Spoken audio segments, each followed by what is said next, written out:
आज हमारे सामने कासिमाबाद गाज़ीपुर से नेशनल इंटर कॉलेज के मैनेजर विपिन बहादुर सिंह जी हैं और उनका ये मानना है कि उनको शासन प्रशासन लगातार प्रताड़ित कर रहा है और उनका जो नेशनल इंटर कॉलेज की ज़मीन है वो चारों दिशाओं से भूमाफियाओं द्वारा अतिक्रमण किया जा रहा है। आइए उनसे कुछ जानकारी लेते हैं इस विषय पर। भाई साहब, अपना पूरा परिचय देते हुए बताइए कि क्या प्रकरण है पूरा। मेरा नाम विपिन बहादुर सिंह है। मैं भौतिक विज्ञान का अवकाश प्राप्त प्राध्यापक हूँ, साथ ही national inter college Kasimabad Ghazipur का प्रबंधक हूँ। नेशनल इंटर कॉलेज कासिमाबाद आज़ादी वर्ष में स्थापित, स्वतंत्रता सेनानियों द्वारा स्थापित 75 वर्ष पुराना प्रतिष्ठित माध्यमिक विद्यालय है। लेकिन पिछले 50 वर्षों से कुछ भूमाफियाओं व राजस्व विभाग के भ्रष्ट अधिकारियों अवलिक कर्मचारियों के मिली भगत से वहाँ की जमीनों पर अतिक्रमण, वहाँ के जमीनों पर अवैध नाम ट्रांसफर, वहाँ के खेल के जमीन पर अतिक्रमण, वहाँ के पूरक भाग की जमीन पर अनाधिकृत लोगों का निवास बनना जारी है। हमने दर्जनों बार इसकी शिकायत वहाँ के उप जिलाधिकारी, संबंधित उप जिलाधिकारी, जिलाधिकारी, आयुक्त महोदयगण से किया है, लेकिन हमारी समस्या का समाधान नहीं। अच्छा, ऐसा पहले भी था कि आप डीडीसी से कोई ऑर्डर लेके आए थे मगर वो राजस्व विभाग में भी आप अंकित नहीं करा पाए, तो ऐसी क्या वजह रही कि आप उसको अंकित नहीं करा पाए? 2002 में हम लोगों ने गाजीपुर के रिकॉर्ड रूम से डीटीसी का आदेश, जिसमें स्पष्ट रूप से अंकित है कि आरआरजी नंबर 330 पर नेशनल इंटर कॉलेज कासिमाबाद का नाम दर्ज किया जाए। आरआरजी नंबर 330, 335 पर नेशनल इंटर कॉलेज कासिमाबाद का नाम दर्ज किया जाए। उस आदेश का अमल दरामद भी हो गया है। जब अमल दरामद हो जाता है तो अमल दरामद होने के बाद फिर इंतखाब में नाम चढ़ना होता है। जानबूझकर 68 का आदेश नाम नहीं चढ़ने दिया गया, क्योंकि वो सड़क के भाग वाली जमीन थी। वो सड़क स्टेट का हाईवे है और काफी लंबा है, 400-500 मीटर का सड़क का, जो 12 बीघा कॉलेज है ना, उसको जानबूझकर नाम नहीं चढ़ने दिया गया। 90 में एक आदमी ने उस पर अपना अनाधिकृत नाम ट्रांसफर करा लिया और अभी कोविड में एक दूसरे जो कि पूरी तरह से फर्जी डॉक्यूमेंट दे करके, जैसा हमारा वकील बता रहा है, पूरा 1 आना का 7 आना जमीन बताकर 67 का अपना बकाया दिखा करके उसको लोगों के जमीनिया में अपना नाम ट्रांसफर कर दिया। और हमारे वकील का कहना है कि हमने पूरा फर्जीवाड़ा चकबंदी अधिकारी को बता दिया है। वो फर्जीवाड़ा बताने के बाद भी चकबंदी अधिकारी जो है बड़ा अमाउंट मांग रहे हैं।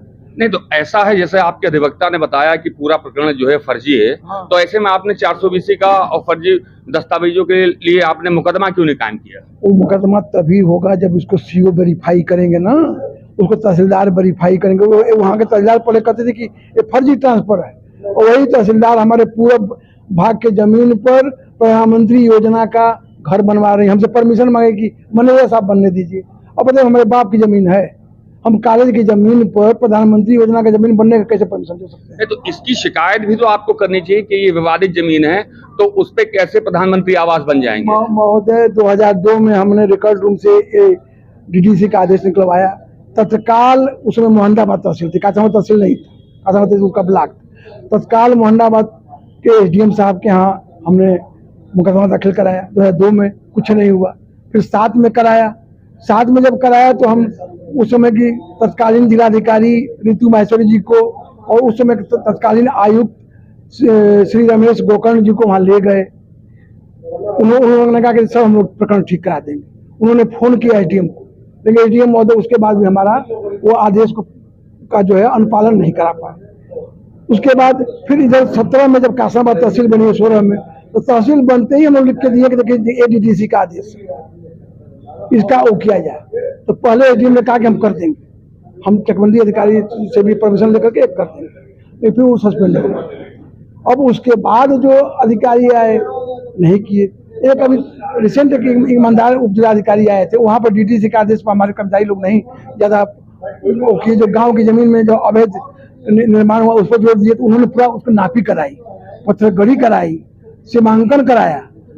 और उसके बाद जब चले गए तो बाद वाले उप जिलाधिकारी और तहसीलदार उसी सीमांकन पत्थरवा को फेंक दिया जा रहा है उस सीमांकन के भीतर में नया आवास बन रहा है प्रधानमंत्री योजना का, उस सीमांकन के अंदर कोई करकट छा दे रहा है, उसकी शिकायत हम तो कोतवाली में कर रहे हैं, तो तहसील से बात करिए, तहसील दिखाने के लिए नापी उपी करने के लिए भेज देता है, कुछ भी नापी उपी करके लोग फिर अभी जो 25 लाख का ग्रांट हमको वीरेंद्र सिंह मस्त ने दिया है खेल के मैदान के बाउंड्री बनाने की। बाउंड्री जब पूर्व से बनना शुरू किया है तब 10 साल तक किसी का नहीं निकल रहा था, तो 4 लोग गांव के आए कि हमारा भी इसमें है, पहले नहीं निकल रहा।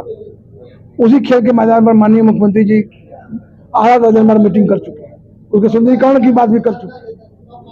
खेल के मैदान को सुनिश्चित करने के लिए सुप्रीम कोर्ट का रिसेंट एक बहुत बड़ा आदेश आया है, लेकिन खेल के मैदान के दक्षिण भाग पर जो लोग अवैध बसे हुए हैं उनके लिए चक्रोट बन गया, उसके और पूर्व में जमीन है कुछ पट्टा हो गया, कुछ पर करकट छा दे रहे हैं लोग।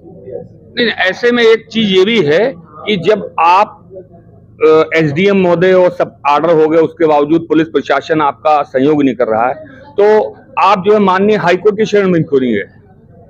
माननीय उच्च न्यायालय के शरण में जाने के लिए पिछले 5 साल से परेशान है।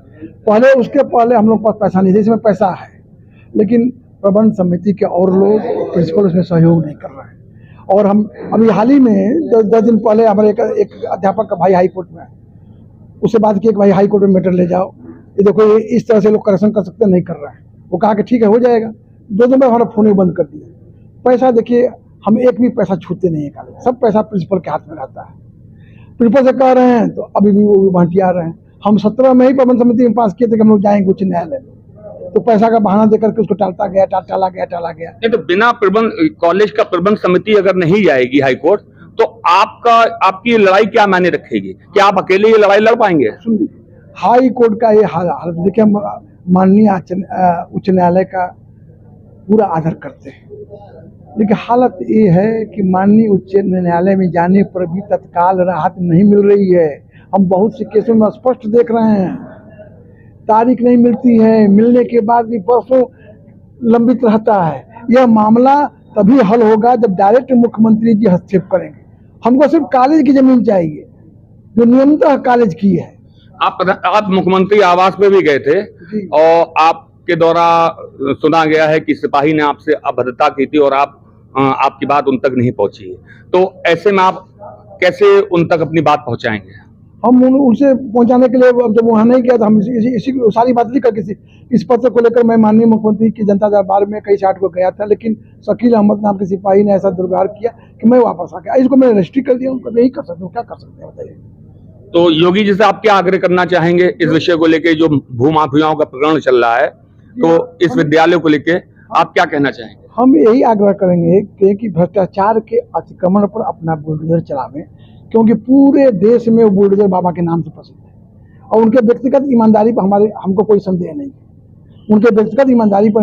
लेकिन इस भ्रष्टाचार के अतिक्रमण पर बुलडोजर चलाना जरूरी है, तभी देहात में स्थापित स्वतंत्रता सेनानियों द्वारा स्थापित विद्यालय में जहाँ गरीब, पिछड़ी और शेड्यूल कास्ट और शेड्यूल ट्राइब के परिवार के ही लोग ज़्यादा पढ़ते हैं, उसमें गुणवत्तापरक शिक्षा के लिए इंफ्रास्ट्रक्चर हम विकसित कर सकते हैं, अच्छा सुंदर खेल का मैदान हम विकसित कर सकते हैं। जब उसका निस्तारण करेंगे अतिक्रमण का चारों तरफ से जो हो रहा है, और उससे बड़ा डिस्टर्बेंस हो रहा है। अब टीचर भी डिस्टर्ब है, प्रिंसिपल भी डिस्टर्ब है, हम सबको परेशान किए हुए हैं। हम ऐसा नहीं कि चुप रहने वाले आदमी। हमको चंद्रशेखर जी 1980 में ये बात तुर्क कहते थे, लेकिन फिजिक्स पढ़ाने लगे तो कमजोर हो गए, रिसर्च करने लगे, अमेरिका हमको बुलाता है, आमंत्रित करता है, तो कुलपति जो है लोकल लोग हो जाते हैं, हम लोग प्रोफेसर भी नहीं हो पाते हैं। और उसके बाद मुख्यमंत्री जी से मिलने जाते हैं, मेरी बात करने, तो मिलने भी नहीं दिया जाता है। हम एक ही कमी है कि हम चापलूसी नहीं कर पाते, हम लोगों के यहाँ दरबार नहीं लगा सकते, ये हमको नहीं आता है। हम जिंदगी भर ईमानदारी और चरित्रवान बनकर अपना जीवन बिताए हैं, और मरना भी अगर नहीं ये सब हुआ तो 2 अक्टूबर से मैं यात्रा करूंगा, उसके बाद भी नहीं होगा तो गंगा में ब्रह्मलीन होने की भी इच्छा है। मैं उसके लिए भी परमिशन मांगा हूँ सुप्रीम कोर्ट से। 2 अक्टूबर से जो आप पदयात्रा करेंगे वो कहाँ से कहाँ तक होगी? मैं कासमाबाद स्कूल से काशी में जो आयुक्त महोदय के जाते हैं, तो आयुक्त महोदय भी नहीं मिलते। आयुक्त महोदय से अधिक सैलरी में रिटायर हुए हैं, माननीय मुरली मनोहर जोशी जी कहते हैं कि डिग्री कॉलेज के टीचर की वही सैलरी है जो आईएएस की है। वही उसी आईएएस से मैं नौकरी शुरू किया हूँ 87 से, काशी हिंदू विश्वविद्यालय से पीएचडी करके। अपने नौजवानी हम लोग अंधेरे लैबों में बिता दिए 5 साल, तब पीएचडी मिली 87 में। क्लास 1 से नौकरी शुरू की है, प्रमोशन नहीं मिला, फिर भी 2 लाख बेसिक था, 2,80,000 सैलरी थी। लेकिन कमिश्नर के यहाँ जाते हैं तो कमिश्नर के यहाँ मुलाकात नहीं हो पाती है साहब। डीएम के यहाँ जिस दिल्ली विश्वविद्यालय में हमको प्रोफेसर बनाने के लिए बुलाया गया था 9 में, उसी से मैं एमएससी पास किया, वहाँ जाकर खड़ा होकर बात करना पड़ता है, तो कैसे उनसे बात किया जाए। चलिए, आपका बहुत बहुत शुक्रिया विपिन बहादुर जी। ये थे हमारे साथ नेशनल इंटर कॉलेज कासिमाबाद के मैनेजर साहब विपिन बहादुर सिंह जी, और इन्होंने अपनी पूरी व्यथा बताई कि कैसे जो है नेशनल इंटर कॉलेज की ज़मीन जो है भू माफियाओं ने लगातार कब्जा कर रहा हो, यहाँ तक कि वहाँ पर प्रधानमंत्री आवास बनने भी शुरू हो गए हैं। ऐसे में उन्होंने योगी सरकार की गुहार लगाई है कि उनकी ज़मीन, कॉलेज की ज़मीन को अतिक्रमण मुक्त किया जाए, और लिहाजा अब ये समय बताएगा कि इनकी गुहार मुख्यमंत्री कानों तक पहुँचती है कि नहीं।